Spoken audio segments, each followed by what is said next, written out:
చిన్న ప్రార్థన చేసుకుందామా? ప్రార్థన. దేవా, నాకు శుద్ధమైన హృదయమును కలుగజేయము.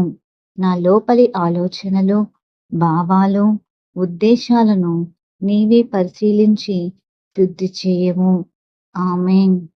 హృదయం లోపల మారితే బయట జీవితం మారుతుంది. మన జీవితం దేవునికి ఇష్టంగా ఉండాలి అంటే ఫస్ట్ మారాల్సింది హృదయం. బయట మనం ఎలా కనిపిస్తున్నాం అనేది కాదు, లోపల మనం ఎవరో అనేదే దేవుడు చూస్తాడు.